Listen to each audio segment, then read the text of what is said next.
Hello, friends. Patrick, PC, joined by Brian. How are you doing today, Brian? Doing great. I think that I transitioned back from Europe better than I ever have in the past. I don't know why that is, but I'm not complaining about it. You seem like in a good mood for someone that spent, what was it, 12 hours on a plane or traveling, or 18 hours? It was about a 19-hour long travel day, but I got, about 11 hours of sleep last night, which was very welcome. Oh, that's good. Well, let's talk about that trip to Europe you had. It wasn't a European vacation for you. You were there to work. You're working with the broadcast as always. Let's start off with the women's side. I guess we just have to start off with Gabby. First major CrossFit competition win. How impressive was that to see in person? Yeah, I mean, I can't really shy away from it. I didn't give her a chance to win this competition. And the Yeah. main reason I didn't is twofold. One is that Laura and Annie are in the field, and I thought they were better. And two is that there were, two pretty specific upper body pulling workouts with the ring muscle up demand with the ruck, and then the legless seated rope climb. And I thought that those might yield like 20th to 40th place finishes for her. And even if she was super solid and everything else, that would be enough to prevent her from winning. The muscle up workout ends up being her worst workout, but it's only a 14th. And then she turns around and gets a fourth on Or test number 6. And, there's been a lot of speculation and unknown about what changes her and Christoph have made this off season, obviously leaving the program that they'd been with for a few years and kind of going out on their own. And there's really not too much to say other than it's clear that it's something she's been working on. And I don't know if maybe it's been a redefinition of body composition to get her into a place where she can move her weight through that range of motion better. But she looked amazing on every test. She looked like she was having fun, competing hard. And yeah, when it comes down to it, she was the best woman in Europe this weekend. And really, it was a cool thing to see because obviously the women's field in general is very open this year with half of the top 10 from last year who will not be at the games this season. There's an ample opportunity, and I think that whether you're talking about the overall win or just podium positions, there's certain conversations to be had, and Gabby has thrown her name into the mix. Yeah, definitely. It was like you said, especially the rope climbs. Watching her do that, she did not seem like the same athlete that we saw at Lowlands last year, who was more calculated. This year, she looked like she knew it. I mean, she had a plan and she stuck with it and got our fourth place result. How did And Annie? it should, it should be noted that like that was 10 legless rope climbs last year. Yeah, This was 4, and yes, the demand on them was higher. But there's 2 broken up with a set of 20, and then 2. And I think that there's still the chance that we see a very high density set of legless rope climbs come out. Maybe not at the games, but at an off-season competition or next year's. And then we'll have to, I think, maybe see a couple more examples of her really showing proficiency in that movement in some different kind of structures before we say for sure that that's something that's no longer an issue for her. But regardless, you can only deal with the test that you're given, and she handled that extremely well, and it got our attention. yeah, definitely did. This was Annie's, I guess, second individual competition. She did rope since going team. How did she look? It was funny listening to her. She said, I don't know how I'm still doing this.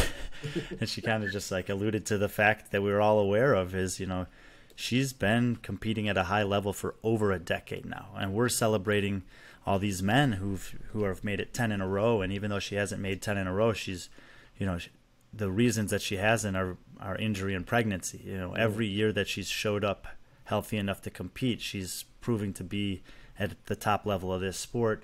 And, we know that on the women's side, she's 33 this year, and that women can push into that age range and still be effective. And I don't know if she was just kind of saying that or if she was genuinely surprised, but I thought there was a possibility of her winning this. I thought second was probably the most likely outcome, and that's where she finished. So I think for me, it was kind of as expected. And as I mentioned, in terms of just the open opportunity at the games, she's in the mix for podium with an outside chance to win. And if she did happen to win this year, that achievement would be like pretty revolutionary. Spanning 10 years between CrossFit Games wins would be something else.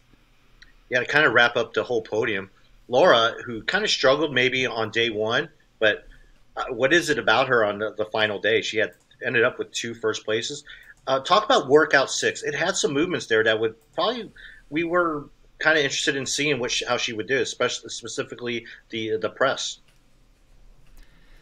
Yeah, the obviously handstand push-ups in general have been a storyline throughout her career. I think what we've really tried to highlight, me and other some analysts in the space, is that it's a really specific handstand push-up that is really challenging for her. And I do think that, similarly to Gabby, that there's been some progress there. I know there's been some speculation about the quality of the reps, but it's like as an athlete, all you can do is what your judge allows you to do. And she was getting credit for those reps, so she just kept doing them, and she, looked, fantastic there. There were people last year at the games that said she got off the hook, that the legless rope climbs were omitted from the alpaca workout, and that she wouldn't have had as good of a finish on that if they were in there.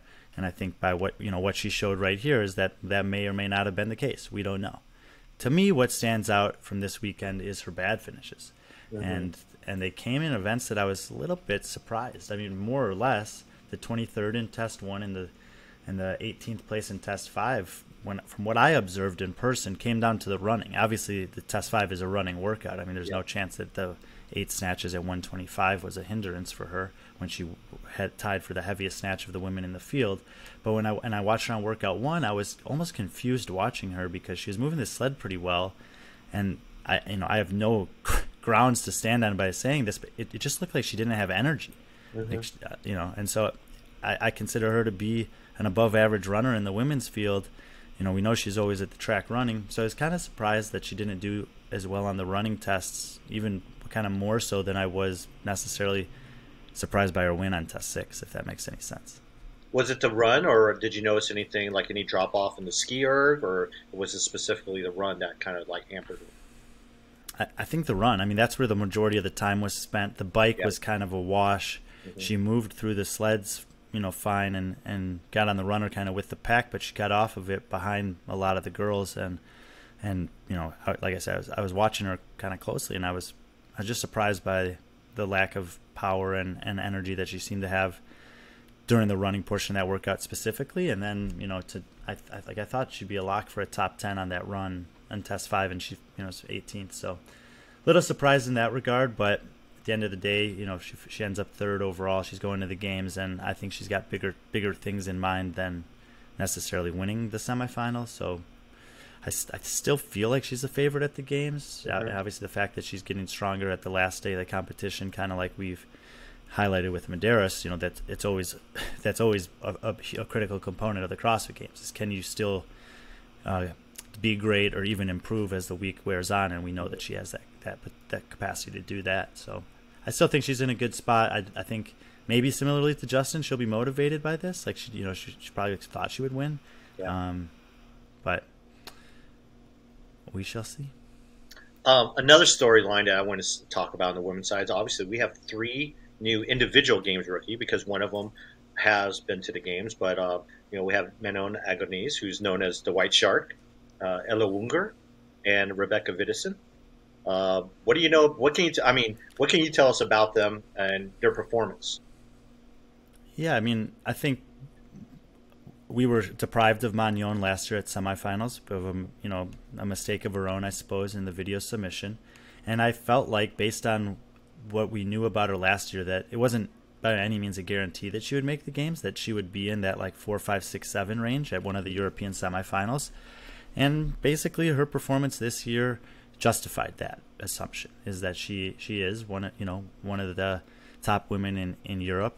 I don't know that in every single set of tests that come out that she finishes 7th, but she was pretty good across the board, with one big exception being the running in test number 5. That 29th stands out when everything else is 14th through 7th basically. And that's or 6th, I guess, because she was at 6 on the snatch. So kind of the 3, least surprised by her. The other 2 women, Ella and Rebecca, the Swedes, like they caught me off guard. I had Ella Wunger in the mid-20s, and I didn't even have Rebecca in my top 30 coming into the weekend. And I know that there's good depth in the women's field in Europe, but I've seen these 2 women compete in off-season competitions, and to me this was totally different experience watching them out there than ever before. And Ella was like right on the bubble and in contention pretty much start to finish. She started with the 12th and the 10th, and that consistency on day one is going to put you up there. And she was in the mix the whole time and closed out really strong. I thought that there might, I was just kept waiting for something to happen, and she just kind of kept being good enough to stay right in the mix, as a lot of other women were taking big hits. She kind of mitigated the damage. And Rebecca Vittesen, she was never really in a qualifying position until after the last event. And as she was kind of creeping up the leaderboard, there were just, quite frankly, there were a lot of other women that I thought had a better chance than her to get the job done. And I wasn't watching her like super closely, because I just figured she'd fade away. She was already outperforming, my expected level of fitness for her by quite a long shot. And then I was, I have to give her like all the credit in the world. The execution on the final test, like that's the second to last heat. Like that's where the pressure's on. Yes. And there were still probably 5 women in that heat that had a legitimate, if any one of them would have done what she did, they might have been going instead of her. But we've seen over the course of 3 weeks that workout requires obviously a certain level of capacity on the bike and the gymnastics, but it also requires a certain amount of savviness to save a little bit for the last round. And when everyone else kind of imploded a little bit or slowed down or maintained, she sped up, increased her pace, and was able to hold on to the bar and for the gymnastics and pass everyone. And as a result, she's the one amongst the group that's going to the CrossFit Games this year. So really, quite frankly, blown away by how good Ella and Rebecca were, given what I've seen from them in the past, and credit to them for the work that they've put in to get to that point. Yeah, I think Ella, again, was someone that I was surprised, especially based on the programming. Compared to the athletes that made it, Ella, Elisa Fuliano, and Emma McQuaid, they're kind of on the smaller side compared to some of those other women in terms of muscle mass and weight wise. And she really impressed me finishing 8th. That is a kind of, if you do look at the women 1 through 11 who made it, you can see whether it's because they're fitter but they're also kind of bigger girls. Yeah. Gabby, Annie, Laura, Emma, Karen, Matilda. Like then if you just shift down to the bottom half, Magnon, Ella, Elisa, Emma, and Rebecca, in terms of just weight alone, we don't know for sure their weights, but it feels like heavier was towards the top half compared to lighter on the bottom half. Yeah. And I think overall that's. If you kind of look across the board at all of the semifinals, there seems to be this thought or tendency that heavier athletes were getting a little bit favoritism with the programming, but a fit, smaller or lighter athlete can still find their way through. And when it comes to the games, the slate's wiped clean. It doesn't matter if you're last one in or if you win your semifinals, you're still there. So, massive credit to Ella for sure. Yeah, fitness is ultimately what we're looking for, and fitness shines. And it looks like, not just like for someone like Bailey Rowell in the West, it kind of popped up here in Europe. Let's talk about the women outside the cut line. Obviously, there's some big names, some games veterans, Jacqueline Dahlstrom, Thuri Helgadottir, obviously Sarah Sigmundsdottir. The list goes on. I mean, can you talk about any of their performances of what, or someone I left out in terms of why they're not punching their ticket to Madison this year? Yeah, just to kind of like round out the list. Obviously, Sarah wasn't at the games last year; she missed by one spot. But also Elena Karatala, who made it through the last chance qualifier, and Sola Sigurdardottir, who kind of broke out last year at semifinals, and they weren't, were not even within 10 spots of making it. I think that. Overall, this was just a really good opportunity for people to see how talented the totality of the field in Europe is. Yeah. And there's some names on here that might be new to some of you. There's some names on here that are, quite frankly, even they're new to us, and especially new to us in the caliber in which they showed up. And I think that, the guys were kind of referring to it as the European Championships. Like, this was a showcase for how deep and talented Europe is. And I think it was a wake-up call to a lot of athletes that, hey, man, if I want to qualify through Europe, I need to, I can't come into this assuming anything. Like, there's no guarantees in Europe with the way that the qualification structure is set up right now. Yeah, I definitely agree. Did a semifinal format, for North America and Europe, did it make it difficult for some of these athletes to move on to the next stage, like to the games? Or is there other factors involved? I think that probably the most notable thing about the semifinal format with the 60 athlete fields is the scoring system. and that you know, if you, I don't know how many people have necessarily looked at the scoring system or how well publicized it was, but it was a 100 down to 0 system, but with 60 athletes. And so you still have your 3-point drops at the top. It transitions to a 2, and then it's 1 point all the way down. So, you know, if you're comparing that to one of the 30-person fields, you have to realize that, you know, finishing in the middle of the pack, so 15th out of 30 compared to 30 out of 60 is very different, like 20 points different. So, you know, in the 60-person field, you could actually take a big hit and still have some relevance. And we'll get over to the men's side, where I think the most obvious example of that is Victor Hoffer. And we saw something like that with Sydney Wells in week 1, where, you know, you can recover from that. Whereas last year, it was a lot more difficult to do it. There were some outlier examples like Colton Mertens, who had a near last, but he's offsetting that with 2 event wins. And we know how much wins are valuable either way. So, and I think that from the athlete perspective, when you're used to something and you kind of have this, like, you're like, man, if I want to make the games, I got to have all top 10s. And then you just go out there and you take a 45th or a 56th in either one of the first 2 10s. How does that affect you mentally?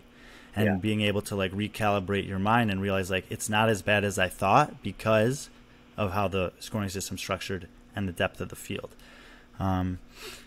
It's, you know, I would like to spend a little bit more time kind of like evaluating the men and women that did qualify from each of those regions and look at what average placements kind of were required and how many of them had an outside of the top half finish. But I haven't had a chance to really look too closely at that. But upon my first kind of reflection as these weeks have been unfolding, I think that the scoring system may be not that well understood, and even by the athletes themselves, because it's new. Yeah, well, definitely, and that's definitely something worth, you know, you wrapping your mind around, and we can't wait to hear what the results are of that analysis. You mentioned the men's side. Let's move over to the men's side. Lazar, is he? I mean, at what point do we crown him the new king of Europe? Yeah, you know, I think if you just look at in the context of a CrossFit Games season, you know, he won his semifinal last year, beating BKG. He outperformed him by 9 points and 1 spot at the CrossFit Games. And he comes back this year and doesn't just win, but kind of dominates this semifinal. You know, if you look at his event finishes, he's got like all top 5 finishes with the exception of workout 5 where he was 12th. And the final workout, which I know from talking to him that he just kind of put it into cruise control because he has a 60-point lead. And winning is winning, and going to the games is going to the games. He didn't feel like the need to take a risk there. It was a very high-level performance. I think it's possible and understandable if people's perception of him as the top contender in this sport is skewed based on what happened in the off-season. I mean, those were extremely unfavorable circumstances, getting injured at Rogue, getting sick in Dubai, and having performances that I think to some degree he's embarrassed with. Yeah. But in the season, he's been phenomenal, and I think that I'm pretty curious about BKG in general. Like, that's the guy that ultimately he would be dethroning or taking the reins over from. And I was honestly somewhat confused by watching him this week. Like, I thought he was going to win this thing, or at the very least be in the podium, you know, basically throughout it, because of the consistency that he's shown over the years. He's kind of making a joke, BK, that he's like, I guess I'm old now, but I don't feel old. And he didn't look bad by any means, but he just didn't have the like top gear that I'm used to seeing from him. I think if Lazar finishes highest amongst all the European men again, that it's done and dusted, that he's the guy now. Yeah. But you know, I don't put it past BK to rally and have a really strong showing at the games. I know he was disappointed with the 9th place last year, his lowest finishing in like eight years, I think, since his rookie year. Yeah. But yeah, if he's, you know, Lazar, I think he's the guy to beat going into the games. And I'm not like guaranteeing that he'll beat BKG, but he's definitely, in my opinion, he's the guy to beat coming from Europe right now. Yeah, and let's not ignore the fact that this will be 10 trips to the games for BKG, so that's an accomplishment no matter what. And he joins, you know, obviously Cole Sager and Noah Olson in that group of 10. I mean, the Century Club, or not the Century Club, but the Decade Club, as you want to call it.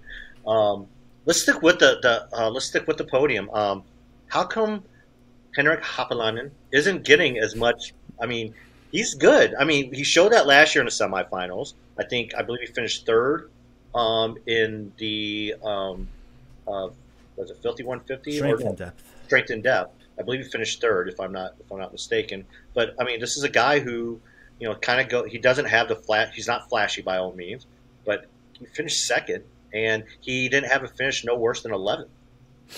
Yeah, and he was second last year at strength and depth That's as well, it. and, Yeah. and this will be his third straight time to the CrossFit Games. He finished 18th and 22nd the last 2 years, which is, or 24th maybe, but it's like, he's right in the middle of the pack at the Games. And even though he's having these, very consistent performances, he's not winning anything. Like, Yes. Yellow Hoste stands out more because he had 2 wins. Victor Hofer stands out more because he's setting, he's winning events and he's winning his heats. When you're just constantly finishing third, fourth, fifth, third, fourth, fifth, third, fourth, fifth, that plays really well on the leaderboard, but it doesn't play really well in terms of the powerful impact of a viewer remembering your name, remembering a performance. And I think Henrik's just not that guy. He's not, he might win a semifinal event. It's really unlikely he's going to win a games event, and I think he's just a quiet, humble man. Yeah. Which is, there's nothing wrong with that, but showmanship plays as well in terms of certain things. And I think that an element of this sport, and something that athletes can embrace and even be coached upon, is when you do have that dominating performance, or even just maybe it's not dominating but a standout finish, that like make a big deal about it. Let people know I'm here and I mean business. And I think Henrik can, he can do that because he deserves to get that recognition. I mean, he's not necessarily young. He's 28 years old, I think, this year. So he's right in the heart of his career. He's getting better each year. I thought coming into this that, along with Lazar, BK, and Yona, he was like the guy I felt confident would make it through in a field that was really difficult to assess. And sure enough, second place, and it's an incredible achievement. And I mean, I think I mentioned him in one of our little recap videos. Like, don't sleep on this guy. You should definitely know who he is, and he definitely deserves the respect of the fans. Yeah, we've had the pleasure of talking to him many a times, and he's a great guy. He's very fun, but it doesn't really show off in a competition floor. Speaking of standing out, there's a gentleman, a man I've been a very big fan of, and I think you are now too, Moritz Feibig. He looked like he was just having a blast out there. And not only that, he did it in the most Moritz way possible. That guy, if he was a baseball player, that's the guy you want, bottom of the ninth, 2 outs, tied game. Because that guy just hits home runs when it matters the most. He's done it, he did it at Lowlands last year to make the games.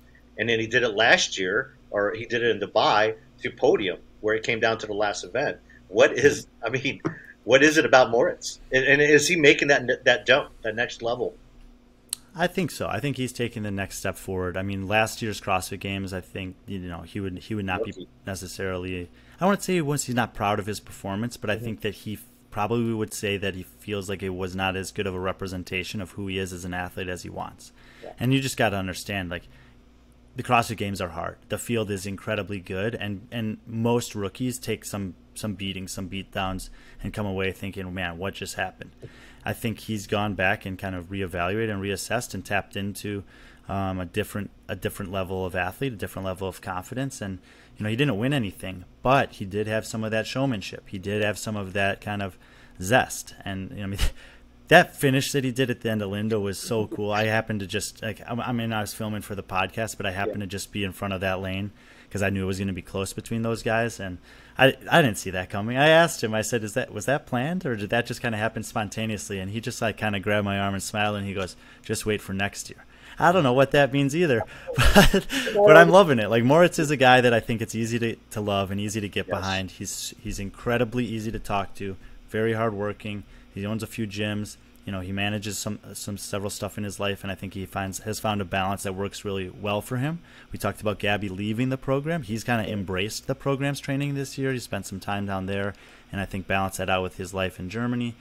And I think that we'll see a big jump up from him at the games. I don't know if he'll be like good enough to maybe be in the conversation for most improved, but he went from mid-30s. I wouldn't be surprised if he's mid to low 20s at the games this year, which would be a notable and commemorable improvement.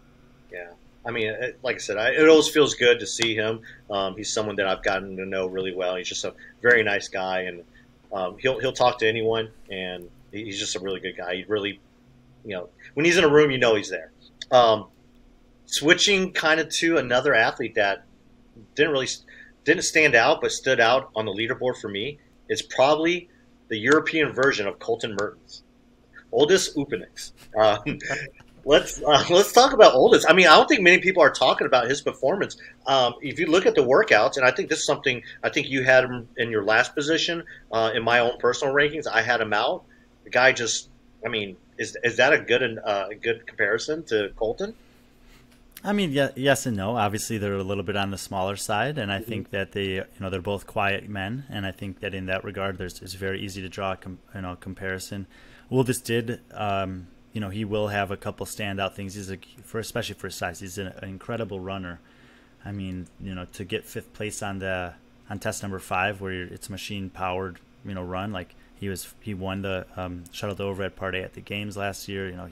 So he can run and he can do some stuff. But Colton has the potential to win workouts in a little bit of a different way than Uldis. So some similarities, some differences, but both, Colton's now made 3 straight CrossFit Games. Uldis has now made 4 straight CrossFit Games, and probably neither one of them is getting the overall credit for the consistent excellence that they've showed in terms of their ability to make it to the games. So I could see it there. He's only 25.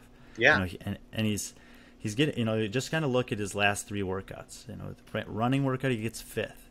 Gymnastics, high skill stuff, totally different time between 6th. And then a power output workout with some low skill gymnastics, 5th. Like that kind of consistency plays. And yeah, Uldis can certainly get lost in the shuffle when you're right in the middle, 6th place out of an 11 qualifier field. He's not on the podium. He's not on the cut line. He's just taking care of business as usual, and that's what he does. So I'll be curious to see at the games if he's able to get to the next level or not. It's like I said, it's incredibly difficult there, but certainly this is a guy that everyone in Europe, if you're trying to make it to the games, you can't be taking him for granted. You have to look at him as one of the people that's in the way. The one thing I was really impressed, not just with his finish, is actually his snatch. 265, finished 20th. I was really impressed with that. I didn't think that was a number that he probably hit. I was thinking more like 245, 255. But the 265 for someone as small as him is not known for his strength, and to finish 20th, I thought that was pretty impressive, and it's showing that there is some upside when it comes to his strength. Like you said, he is relatively young, but he does have a lot of competition experience, going back to his IF3 days to competing on the European tour in all the competitions they have there. But that's what kind of stood out. Just to put it into perspective, that 265 snatch was as much. That's the number David Sharonke hit. Yep. That's the number Mikhail Wesolowski hit. And those guys are a lot bigger and heavier than him. And interestingly enough, because it ultimately comes down to a tiebreak, all 3 of those guys were within 0.79 seconds on their run, which is the tiebreak on the second part. He was on the back end of that. Yeah. But if you're talking about just in general, having moving weight, his overhead position is not his best thing. Mm-hmm. But to match some of those guys that have probably 30 pounds on him, I'd say Sharonke at least has 30 pounds on him. And probably like 20 inches too. Yeah, that's pretty cool. Yeah. Oh, you mentioned 2 athletes right there, but let's talk. They're different type of athletes. Let's start off with the rookies, the guys that are going to show up for the first time. We have Hoste, we have Wesolowski, and a favorite of ours from Spain, Fabian Benito. So obviously Hoste kind of stands out. Is this guy someone that can win events at the games? This is the cool thing about the men's field in Europe in general, is that there are a lot of guys that can win events at the games or have top 3 finishes in events at the games. And Yellow Hoste is certainly in that category. There's only 7 tests, there's only 7 world records, and any way you slice it, he's got one of them. Yeah. So he's an exciting guy. He's actually super personable and friendly, and I'm hopeful that he'll get on some podcasts and people get a chance to hear from him between now and the games, because I think that he's a person that this community can embrace and rally around. And if he backs that up with some elite level performances like we saw from him this past weekend, event wins, top 3 finishes, those play really well at the games in terms of the point structure. And even if you have a couple bad ones, if you can parlay those with the good ones, you can move up pretty high in the rankings. And if you think back to Fikowski 2016, comes as a rookie, wins 4 events. Like, he feels like a guy that might be able to notch 2 or 3 wins in his rookie year. Yeah. I totally agree. What about Mihail Wesolowski? Did I say that right? Pretty good. I mean, Yeah. I had a chance to meet him in Dubai. He doesn't, his English is not great, but he's so friendly. He's got just like a great and natural smile. Uh, based on the conversations I did have with him this past weekend, I don't think he was necessarily expecting to make it. Mhm. And that's kind of cool. Like when you Yeah. come in and you're just like, I don't think it was a happy to be here, but I don't think it was like if I don't make it, I'm going to be upset about this weekend. And I think somewhere in the middle of that can be a really positive place for athletes to compete. And I think that ended up working in his favor, where like he was just going out and putting out his best performance and not putting too much pressure on himself. And at the end of the day, he winds up in the 10 spot and he's going to the games. Like some of the other guys that have made it out of here. He's not the youngest guy. He's 30 years old. To me Yeah. rookie at the games at 30, I think it's actually something that people who are in that 23 to 26 age range should take note of. Like sometimes it just takes a while, and that training volume and training age and building up some consistency over time can pay off. Not everyone has the wherewithal or the financial means or the life opportunities to stick with it that long. But we're seeing guys that are 28, 29, 30 years old starting to break through in this sport, especially on the men's side. The younger athletes should take note of that. That it's no, there's no guarantee you'll do it when you're 25, and some guys are just doing it when they're 30. Or like look at Jake Douglas out in Australia. He's 32, Yeah. making his rookie trip to the games. Yeah. It's great to see, and it's a good story. And he joins his countryman Braun, who we'll talk about here in a second. But let's talk about the Spaniard. What an off season! We've talked about his off season, and we were wondering if it would carry over to the actual where it means something, the game season. And it looks like it has. We have Fabian Benito is going to the games. I mean, if this guy is anything, he's it's no shortage of drama when Yeah. it comes to Fabian. True. And yeah, he has certainly proved himself to be one of the best online competitors in the sport, winning multiple major off-season online competitions, extremely high-level performer in the Open. I believe he came in as the 1 seed out of Europe through quarterfinals, and everyone's like, okay, well, let's see it. He got obviously he won in Dubai, but there were people that were saying that he kind of got away with some stuff there. At this level of competition, whether you're making it 1 through 11, like it's not a mistake. And there are certainly other men that didn't make it that could have made it and had some relevance at the games. But Fabian is well deserving of this. I think he had the fitness to do it last year, and he just maybe wasn't in the right headspace. And he's been very open about that, and people that are close to him have talked about that being like a really thing for him to overcome the mental hurdles of just himself. Someone made a little like a montage video of his announcement and the celebration there, and just the raw emotion, and it was powerful. It was cool to see. I feel good for him, and also it's kind of cool that training culture team, like they really are a team. Yes. Those guys that didn't make it from the training culture, they were like just as happy as that he made it, and they said things to me like this guy deserves that, and we're so happy for him, and we got his back, and they're all going to be there. They're all going to travel to Madison to cheer him on, and if you're, there's going to be a powerful energy surrounding Fabian Benito at the games. Yeah. And again, apologies to Yoni Koski and BKG. We haven't really talked too much about them, but those are two athletes we talk a lot about because they're always at the games. There's people we expect there. I mean, we talked about BKG being there for the 10th time. Koski, he's a veteran. I mean, he's been competing 9 out of 10. Yeah, and he started when he was 19. But I want to talk about the guys who were there, but then they haven't been there in a while, like Sharonki and Braun. So Sharonki, it's been quite a journey for him. I know he's been dealing with some injuries, but how was his disposition? How did he react when he knew that he was going to the games again? I mean, David Sharonki, if you're talking about, this guy, he is a physical specimen. And what I watched him, I know it wasn't a world record, but with the way what I watched, he just demolished Linda. It was like intimidating to watch. I felt bad for the equipment when he was doing that. He had some highs and he had some lows. I mean, he really, really took a beating on the second test.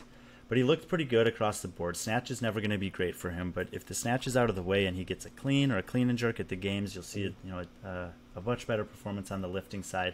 He didn't have the strongest finish to the weekend, but he did enough to get in. And I think, like you said, this guy's a journeyman. Like, he's been at it, and Emma Tall too, alongside him for a majority of the time. And it's, to me, it's one of the like really feel good stories of semifinals, that this couple who's had their ups and downs, they've had their ins and outs of different countries, different boxes. One of them's made it, the other one hasn't. His only other appearance was in the 2020 online games, which is like hard to even count. And from an athlete perspective, it's not the same experience. And he had to pull out because of an injury.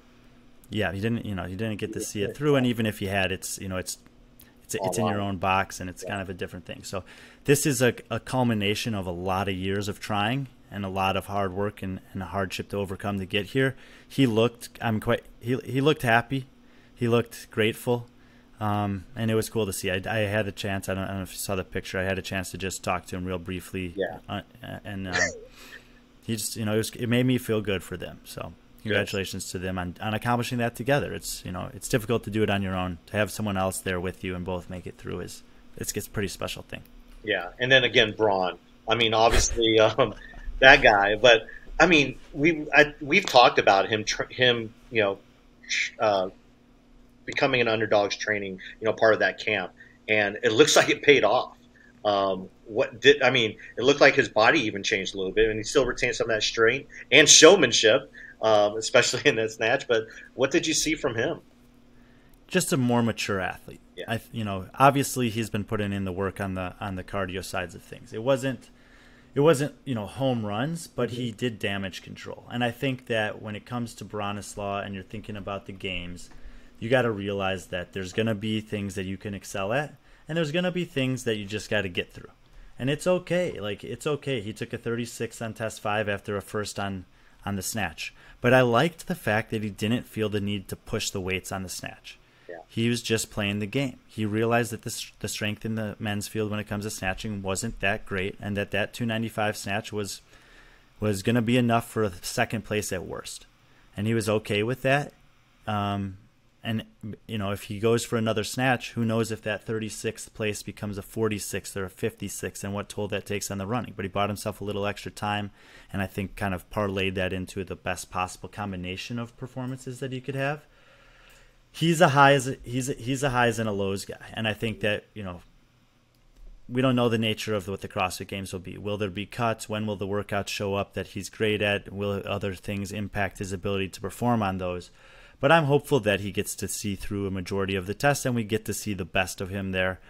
I think there'll be things of the games that are hard for him, and I think that there'll be things of the games that are fun for him, and able to challenge himself in an environment. He was there in 2019. He did 3 workouts. He's going to get to do at least 10 against a really, really strong men's field. And I think that I'm always happy when guys get in towards the back end that have the potential to do something special. Yeah.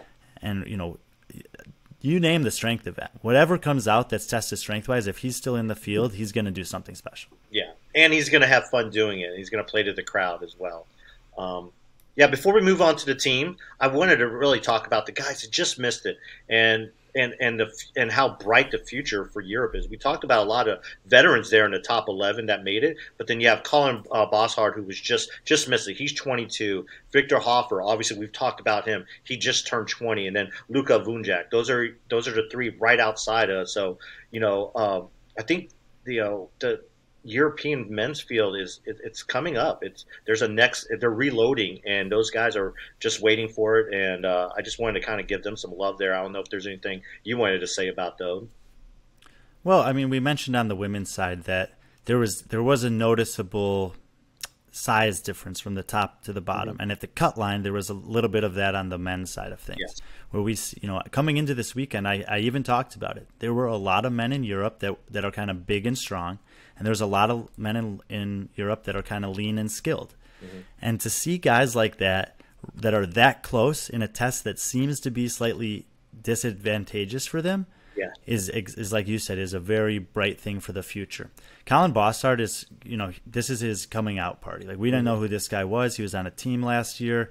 He hasn't done anything like this before. I actually got a chance to talk to him kind of coincidentally because, they keep those couple guys after that are right outside the cut line for the drug testing as well. Yeah.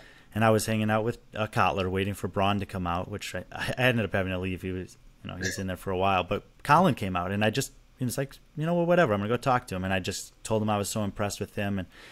And he's like, yeah, I mean, I just, like, my goal was to come here this week and compete. And I didn't know how I would do. And I'm really encouraged by this. And you'll see me again. So I said, hopefully we see you in some off-season competitions and you can get some experience under your belt on the competition floor. And he said he's planning to do that. So, I know that there are competitions out there that are looking at those next men up and next women up, and they'll get some invites to some stuff. So hopefully Colin can do that. Victor Hoffer had every opportunity to just tank the weekend. Like, he could have just been down on himself mentally, given up on his opportunity, and he did the total opposite. What I saw from Victor on day 3, that is the mindset and the resiliency that's required in this sport to be great. Obviously, the 6th test is a layup for him. Like, that's just something he excels at, but you still have to go out there and do it. And in the last test, there was no guarantee. He performed very well against his heat. He outclassed them, frankly. And then just that showmanship that we talk about that some of these guys don't have, he has that. He has that presence, and he has that ability to draw people in with his energy. So yeah, I'm encouraged by the youth, by the up and coming, and I think that a slightly different test, maybe you just change one element of this test, and some of those guys are getting in. Yeah. Well, let's transition over to teams. This is something that you said was very exciting. Starting off the no shortcuts, they did exactly that. They took no shortcuts, and they didn't really stand out in one event outside of one workout 5. They were just consistent the whole week through. Yeah, I mean, I just want to say this off the bat. The team competition in Europe was phenomenal, and part of that is the crowd. I mean, and when you think about this kind of thing that we talked about, the European Championships, like, it was really palpable and notable in the way that affiliates and countries showed up to support their teams. I mean, there were sections of the crowd for Sweden and for Iceland and for Germany and for Norway. And it was like, as the teams were competing, you could hear those sections of the crowds rally around their teams. And when the teams finished it, they would point up at the crowds and like recognize the support that they were getting. That in and of itself was really cool. And then, yeah, no shortcuts. Obviously, they tried to build themselves as underdogs, I guess, but this is by no means is an underdogs team. Andre Houdet is a legitimate games athlete. Julie Hugar is experienced and likely the fittest woman in Denmark. Ninka van Overheld is kind of like a nomad of the team division. She just bounces around from good team to good team and fits in everywhere. And Julian Krag, I'm not going to try the second part of his last name. He's Mashevitz, I believe. Yeah. This guy is a monster. And, they clearly have chemistry. They clearly work together well. I think Andre Houdet is just as talented as a coach as he is an athlete. He had some athletes that he coaches also make it through this year. And, I think they're in the podium conversation at the games. Is there any cause and concern for Oslo? Yes, they finished second, but it wasn't what the Oslo team we're used to seeing. Are they just simply a team that just shows up for the games and they're going to perform and they're going to be contending for that top spot, or is it, or have the teams in Europe caught up with them? If you take them at their word for the fact that Ivan's dealing with a hip and Nikolai's dealing with a back and maybe wasn't fully healthy, like he had some kind of illness during this weekend, second place is pretty damn good. Yeah, and they reeled off 4 straight top 3 finishes to close the weekend. They had one of the better times in workout 3 worldwide, and I think they're probably were the women, by the way, had no problems. Like, they looked amazing, and I think that it was in some regards the best version I've seen of both of them, and obviously they've been tremendous in the past couple of years. I think the priority just has to be getting healthy. If those things are really bothering those guys, like, don't worry too much about what you guys are capable of. Train, get healthy, come into the games feeling good. I still think they're in contention to definitely the podium, possibly to win. Yeah, and they're one of 4 Norwegian teams and 3 from the same box. Obviously, there's Oslo Black that finished 4th, and Oslo Naj, I guess. I guess nice. they don't believe in. Is that a color in Norwegian? I don't know where that comes from. Actually, yeah, I'm used to seeing colors after Oslo, but they're 9th. So you run a pretty good chance of Oslo. The Oslo, doing pretty well at the games. Doesn't matter what team you pick, but obviously Navy Blue is the team you want. So CrossFit Walleye athlete, it's got some talent there, and they finished 3rd. They weren't too far, and they were able to, just kind of stay in that contention spot all weekend. What can you tell us about them? What did you see from them? Yeah, it's actually interesting. I was looking it up after the fact. Camilla Solomon Helmundsen is listed as an alternate for their team. Ah. I don't know if they'll choose to play her or not, or if they'll roll with the people they have. But there's no shortage of good options there. They are all very talented individually. They had a pretty good execution as a teamwork, and I like this team.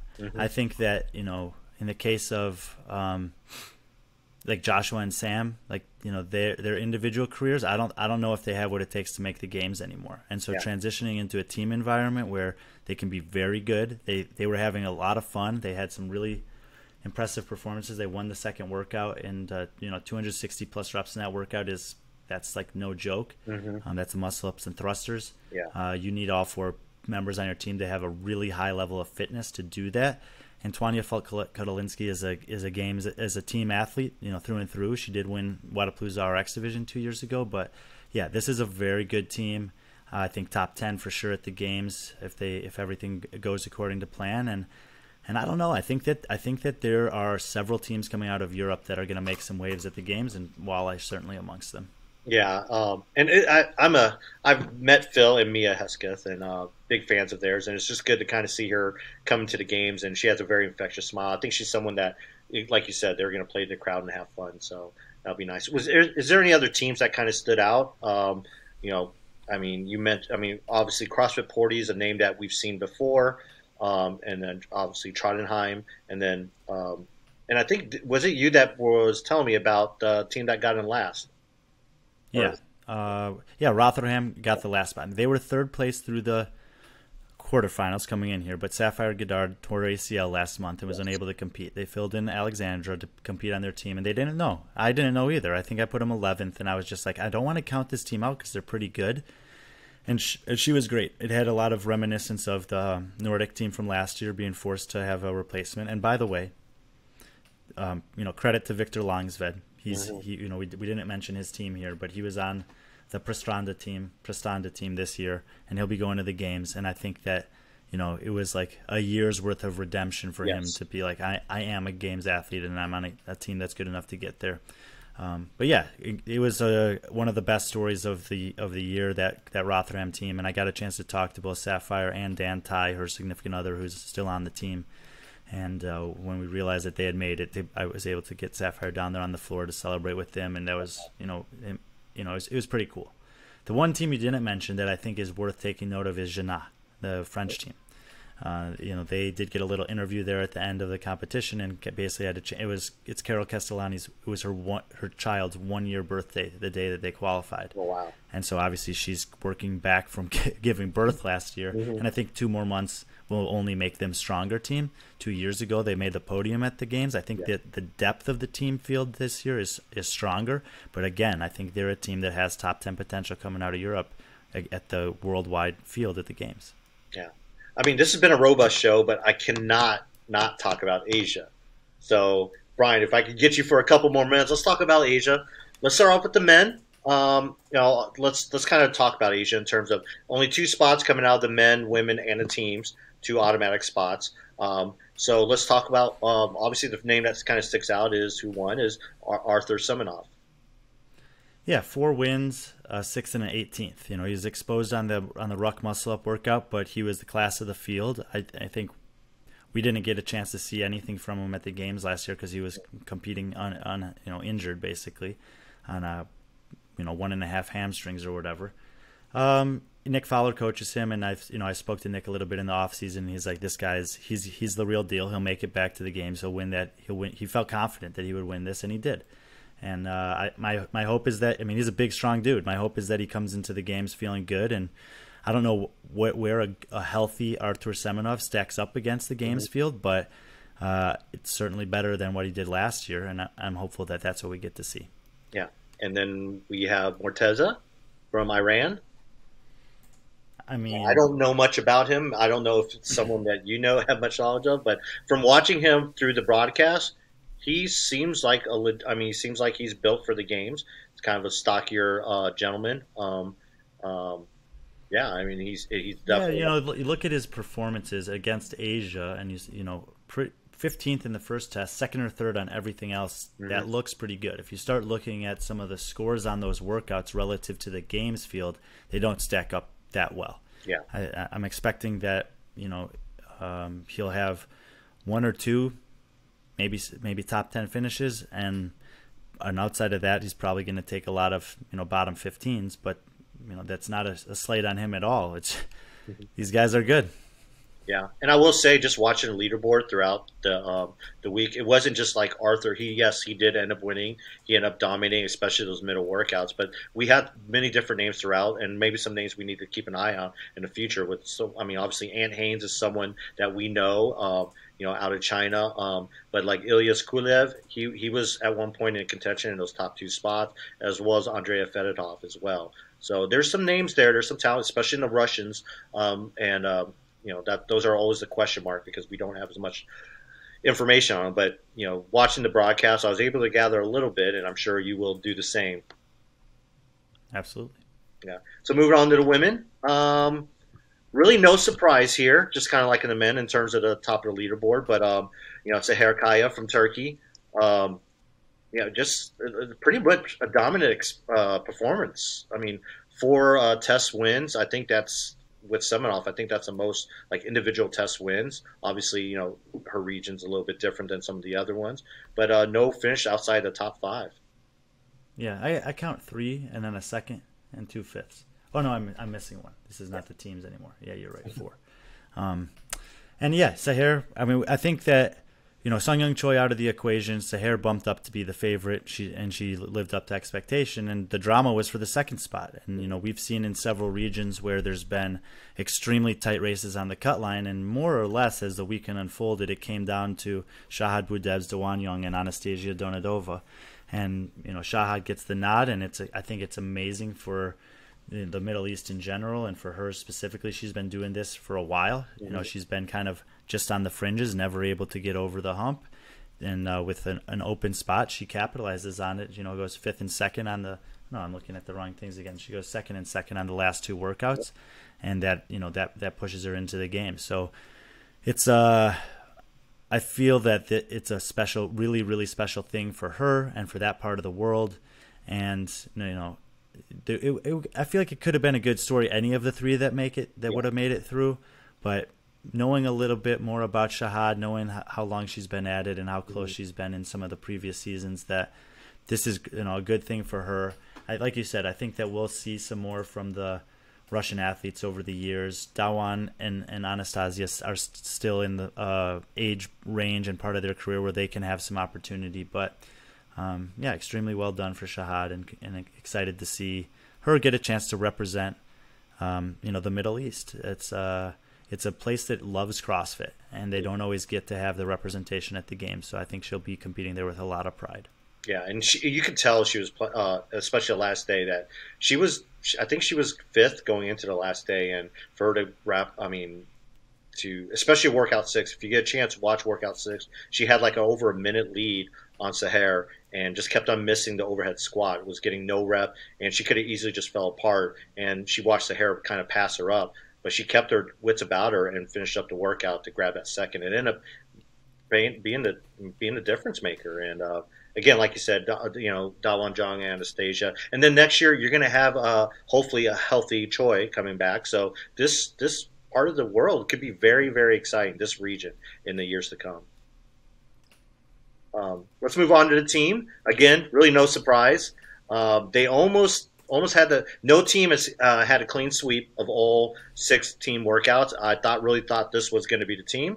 They came up short, and I don't know if maybe they were just letting off on the pedal a little bit that last day. But CrossFit Fly High Kolesnikov team finishes first with 590 points. What can we expect from them at the games? Actually, yeah, I mean they are the class of the European or the Asian team fields right now.